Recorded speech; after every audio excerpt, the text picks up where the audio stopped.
Bismillahirrahmanirrahim. Assalamu alaikum wa rahmatullahi wa barakatuh. Pasha dhe mëshira e Zotit qoftë mbi ju, mbi familjet tuaja dhe mbi të dashurit tuaj, vëllezër dhe motra. E falenderojmë Allahun fuqiplot i cili na mundësoi që edhe këto ditë të mëdha të këtij Ramazanit të i kalojmë bashkërisht. Atë lutim në këto net të veçanta të fundit të këtij muaji, që Allahu të jetë i kënaqur me adhurimet tona. Allahu na i pranon veprat tona, na i pastron zemrat tona, na i shumëfishon veprat tona të mira dhe na i fal mëkatet, gabimet, lëshimet eventuale me dije dhe pa dije. Të dashur vëllezër, të nderuara nëna dhe motra. Para vetes e kemi një natë e cila Allahu në Kur'an e ka përshkruar dhe ka thënë Lejlatul Qadri khairun min alfi shahr. Nata e Kadrit është më mirë se sa 1000 muaj. Më vlefshme se sa 1000 muaj. Por nuk është vetëm kjo begati e kësaj nate, sepse kjo natë ka begati dhe çuditëra të mëdha në të. Allahu fuqiplot para se të tregon se kjo natë është më vlefshme se sa 1000 muaj, ka thënë inna anzalnahu fi lejlatil qadr. Me të vërtet ne e kemi zbritur atë Kur'anin në natën e Kadrit. Binduni në Zotin fuqiplot. Sikur vetëm ky ajet kuranor i kësaj sure madhështore të studiohej mirë, të lexohej mirë, të praktikohej mirë, të jetohej mirë, do t'ja kishte vlejtur azhërimi ynë i këtij Ramazanit deri në fund të vitit, deri në fund të muajit, sepse më tregoni çfarë vlere ka jeta ime dhe juaja pa Kur'an. Më tregoni çfarë jetë do të bëja unë dhe ju pa Kur'an. Më tregoni çfarë mësime do të desha unë dhe ju, ku do të mësonim ne pa Kur'an, ku do të dinim ne si të cilemi me Zotin që na ka krijuar, ku do të dinim ne si të cilemi me njerëzit që na kanë rrethuar, ka do ta gjejmë udhëzimin, ku do ta gjejmë drejtimin, ka do të drejtohemi. Po mos të ishte ajeti kuranor inna anzalnahu fi lejlatil qadr. Me të vërtet ne e kemi zbrit Kur'anin në natën e Kadrit. Inna anzalnahu fi lejlatin mubarake. Me të vërtet ne e kemi zbrit atë Kur'anin në një natë të begatshme, me plot mirësi, me plot begati. Me këtë qëllim për të arritur kënaqësinë e Zotit, për të arritur mëshirën e Zotit, për të arritur faljen e Zotit, për të arritur begatitë e Allahut fuqiplot. Shëmbëltyra ime dhe e juaja, Muhammed Mustafa alayhi salatu wassalam, ai i cili gabimet e tij ishin të falura dhe vendi i tij ishte xheneti i siguruar, për të arritur mirësitë e kësaj nate madhore, në Ramazan bënte itikaf dhe mbyllej në xhami. Për të vetmen arsye që këtë natë të e takon duke qenë Allahu i kënaqur me të. Nuk flinte gjumë dhe largohej nga çdo punë e dynjas, sepse po morëm tepër me dynjan, dynjaja nuk do të merret me ne. Po morëm tepër me ahiret, ahireti do të vijë me ne. A kush merret me dynjan, dynjaja do ta lë. Ai që merret me ahiret, ahireti do të vijë me të.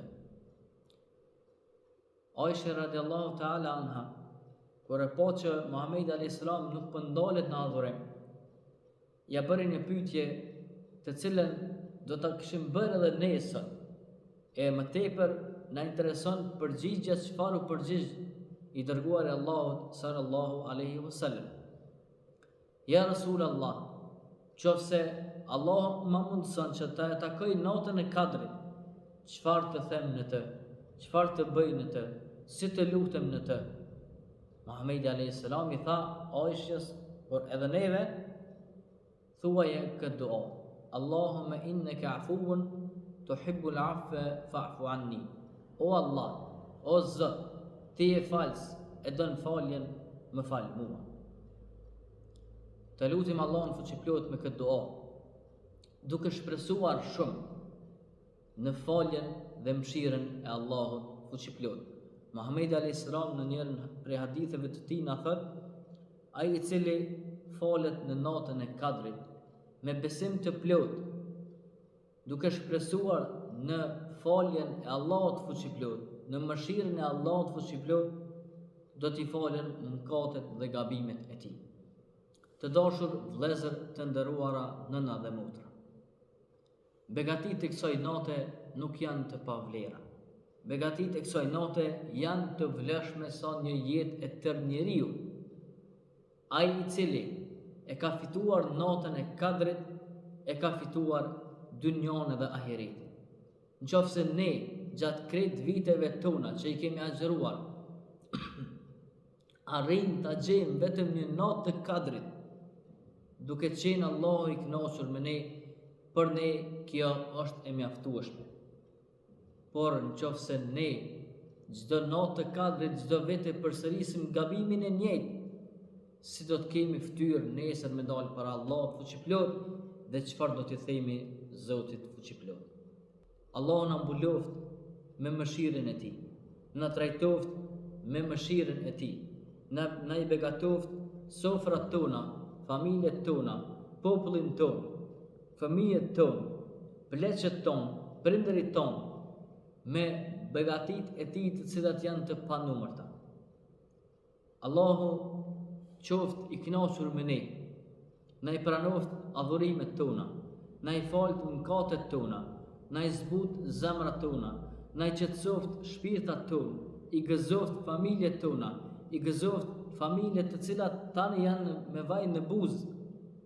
Vetëm Zoti është ai I cili I qetëson ata shpirta, I qetëson ato zemrat të cilat në sofrën e syfyrit dhe iftarit, përveç bukës edhe ujit, kanë edhe lotët e tyre të përcjellura me dhimbje të mëdha, të cilat nuk I kanë anëtarët e familjes në sofrat e tyre.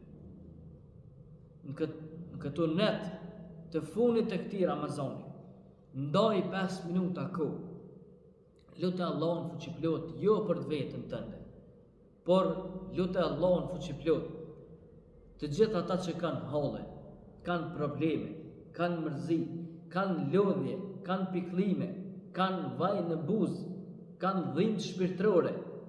Vetëm Ti o Zot I din dhimbjet e tyre, I din lodhjet e tyre, I din mërzit e tyre, I din pikëllimet e tyre. E vetëm Ti je shërues dhe vetëm Ti je qetësues I zemrave dhe shpirtave të tyre. Sot ka familje të cilat antarin e familjes e kanë të zhdukur dhe nuk dihet varri I tij ku është, nuk dihet trupi I tij ku është. Ka familje të cilat kanë dhënë prindin për vend, kanë dhënë evladin për vend, kanë dhënë familjen për vend.